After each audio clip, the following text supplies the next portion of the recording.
ठाणं कसं असतं म्हणजे लाईटिंग एकंदर झगमगाट असतं पूर्ण. सो तुम्हाला मी आज दाखवणार आहे. आता दिवाळी म्हटलं तर पॉझिटिव्हिटी असते. सो चला, आता मी ऑलमोस्ट आहे ना म्हणजे ठाणे स्टेशन जवळ येत आहे. सगळीकडे मी बघते ना, सगळी दुकानं इतकी लाईटिंग आहे ना, इतके झगमगाट बघून इतकं भारी वाटतंय ना. आणि सगळ्यांना माहितीच आहे की दिवाळी हा सण यासाठीच साजरा करतात की पॉझिटिव्हिटी निर्माण होते आणि सगळे एकत्र येतात. सो चला, आता मला एक्साइटमेंट खूप आहे, मी दाखवते. एकच नंबर, इतका मोठा कंदील आणि इथूनच लाईटिंग सुरू झाले. इतकं छान दिसते ना सगळं. सगळी दुकानं तुम्ही बघताय, प्रत्येक ठाण्यातल्या दुकानांच्या समोर इतकी लाईटिंग आहे आणि इतकी प्रिशियस लाईटिंग आहे ना की बघूनच खूप भारी वाटते. इथलं माझं आहेत ना खूप सारे शॉप्स फेवरेट आहेत साड्यांचे म्हणू नका. जसं की कलानिधी, कलामंदिर, हे तर सगळ्यात माझं फेवरेट आहे. इथून मी एखादी साडी घेणार. बघा, कलानिधी आणि सगळे शॉप्स इतके सुंदर दिसत आहेत.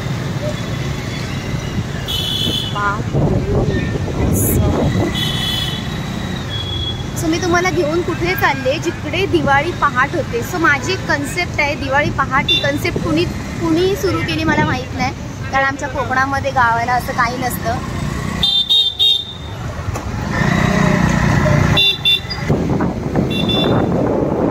आपले इतके जणांनी ब्रँडिंग केली आहे. पितांबरी आमच्या दापोलीची, पितांबरी ॲग्रोटोरीचं. सो आमच्या दापोलीचं नाव झळकत नाही बरं का.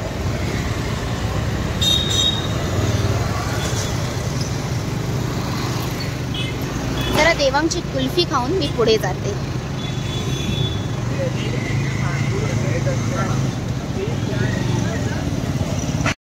मागे बघता इतकी सारी लाईटिंग दिसत पण नाही, कारण सगळीकडे इतका उजेड आहे. एवढा रात्री कोण म्हणेल इतका उजेड, कारण दिवाळी आहे ऑफकोर्स. इकडे मस्त मस्त दिवे सुद्धा आहेत, वेगवेगळ्या प्रकारचे दिवे आहेत. ठाणे म्हटलं की हा, आता ठाणे आणि दापोली माझं प्रवास कंटिन्यू चालूच असतो. आणि इथे मी जस्ट त्याच्याच खाली उभी राहिले, तिथे आहे ना पितांबरीचं पोस्टर लागलं आणि ते पाठीमागे आहे ना पितांबरीचं म्हणजे कंपनीसुद्धा आहे जे आमच्या दापोलीमध्ये आहे. सो आता जरा देवांची आईस्क्रीम खाऊन मी तिकडे दिवाळी पहाटच्या इकडे जाते. सो मगाशी थोडं सांगायचं राहिलं की दिवाळी पहाट आमच्या कोकणामध्ये नाही होत. मुंबईला आल्यानंतर मला पहिल्यांदा ऐकून होते की दिवाळी पहाट ठाण्याला खूप जास्त मोठ्या प्रमाणात साजरी केली जाते. सगळे लोक तिकडे येतात, नाचतात वगैरे. बट मला ही कन्सेप्ट आवडत नाही आणि मी कधी गेलेलीच नाही आणि मी कधी जाईल का नाही माहीत नाही, पण मी उद्याही नाही जाणार आहे. म्हणून त्याच्या आधी कशी असते लाईटिंग तिकडे दिवाळी पहाटची हे मी तुम्हाला दाखवणार आहे. सो आत्ता मी जरा देवांची आईस्क्रीम खाते आणि तिकडची लाईटिंगसाठी तुम्हाला दाखवायला घेऊन जाते. चला, आता आपण ठाणे स्टेशनला गावदेवी मंदिराच्या इकडे आलो आहे. इकडून आत्ता आपण आतमध्ये जाणार. कुठे असते, तलाववाडीच्या इकडेच असते कुठेतरी, रेमंड. ओके, तिकडे असते. सो आपण जाऊया.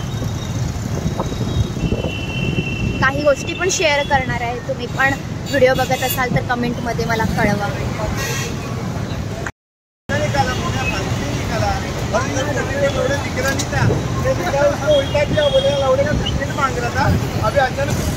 आता आपण तलावपालीला पोहोचलोय. सो इकडेच कुठेतरी असते दिवाळी पहाट, म्हणजे पुढे असते. ओके, रेमंडच्या इकडे जरा दाखवतो.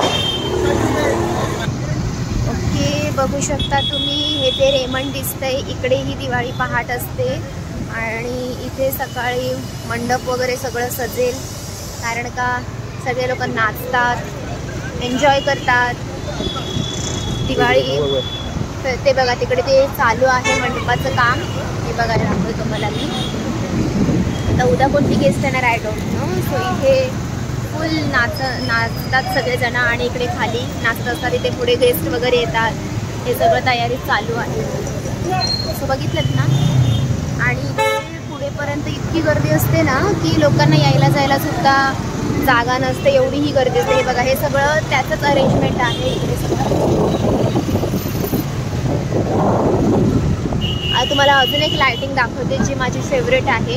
इकडे सुद्धा इथे आता मी जी लायटिंग दाखवते ना, इथे सुद्धा काही माणसं उभी असतात. म्हणजे इतकी गर्दी असते की इथपर्यंत लोक उभी असतात. ही जी लायटिंग समोर दिसतात इथपर्यंत. वाव, याने खूप छान गर्दी लावली. कोणाचं घर आहे ते?